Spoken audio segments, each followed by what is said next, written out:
Assalamualaikum warahmatullahi wabarakatuh. Saya hari ini sedang berada di Taman Ahmad Yani atau Taman Literasi Purwokerto yang merupakan taman yang dikelola oleh Dinas Lingkungan Hidup Kabupaten Banyumas. Taman ini berlokasi di Jalan Ahmad Yani nomor 7, Kelurahan Kedungulu, Kecamatan Purwokerto Barat, Kabupaten Banyumas. Tidak begitu banyak sejarah mengenai taman ini pada internet maupun literatur ya. Namun pada tahun 2021, taman ini berubah menjadi taman literasi atas desakan masyarakat yang ingin adanya sebuah fasilitas literasi seperti perpustakaan dan taman bacaan. Kemudian taman ini itu HTM-nya gratis, jadi teman-teman tidak perlu merogoh kocek sedikit pun untuk masuk taman ini, sehingga teman-teman itu tinggal masuk saja ke taman ini. Di Taman Ahmad Yani ini terdapat berbagai macam tanaman.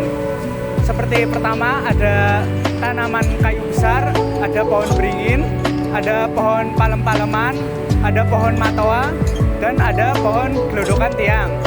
Untuk berbagai pohon-pohon kecil ada seperti tanaman pucuk merah, ada tetean, ada daun ungu, dan berbagai tanaman-tanaman bunga lainnya.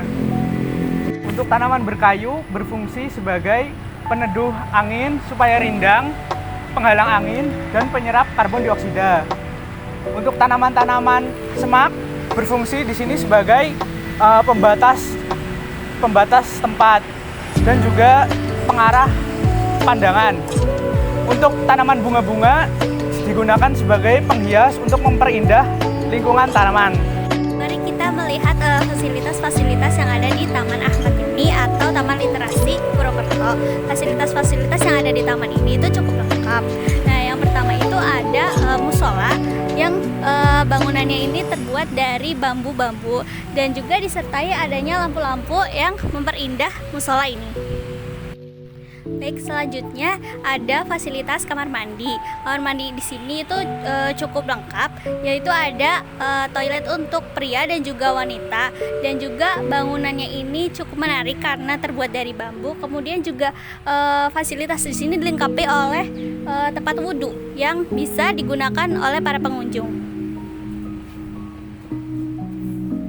Di Taman Ahmad Yani atau Taman Literasi Purwokerto ini disediakan rumah literasi yang dimana di dalamnya itu terdiri atas buku-buku yang dapat pengunjung baca. Selain itu, di sini juga disediakan kantin yang menyediakan berbagai macam makanan dan juga jajanan. Taman ini banyak dilengkapi bangku atau tempat duduk, kemudian ada lampu-lampu taman dan juga tempat sampah. Untuk elemen-elemen hardscape di Taman Ahmad Yani ini ada jalan setapak dengan paving block. Kemudian ada juga tanaman hias yang tiruan berbentuk bunga yang sangat indah. Untuk elemen-elemen softscape di Taman Ahmad Yani ini terdiri atas pohon beringin, kemudian ada pohon gelodokan tiang, kemudian ada bunga iris, ada bunga soka, bunga Nusa Indah, kemudian ada daun ungu, kemudian juga banyak sekali tanaman-tanaman lili Paris di sini. Taman Ahmad Yani berfungsi sebagai tempat berkumpul keluarga, tempat beristirahat, karena memiliki keberadaan bangku dan ruang terbuka yang digunakan oleh berbagai kalangan tanpa biaya. Selain itu, lokasinya yang berada di tengah perkotaan membuat taman ini mudah diakses oleh masyarakat. Taman Ahmad Yani juga memiliki potensi untuk jadi sarana edukasi lingkungan dan pertamanan. Vegetasi yang ada di taman menjadi media pengenalan tanaman peneduh dan tanaman hias perkotaan.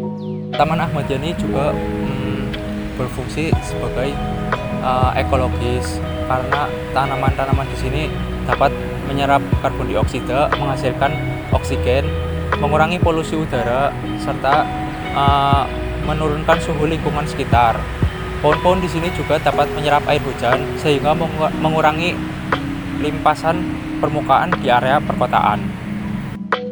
Oke, selanjutnya ada kelebihan Taman Ahmad Yani. Yang pertama itu lokasinya strategis dan mudah dijangkau oleh masyarakat. Yang kedua, sebagai salah satu ruang terbuka hijau di pusat kota. Dan yang ketiga itu sebagai tempat rekreasi, olahraga ringan, dan melakukan aktivitas sosial yang lainnya. Untuk kekurangan Taman Ahmad Yani yang pertama itu perlunya perbaikan beberapa fasilitas seperti lampu dan bangku.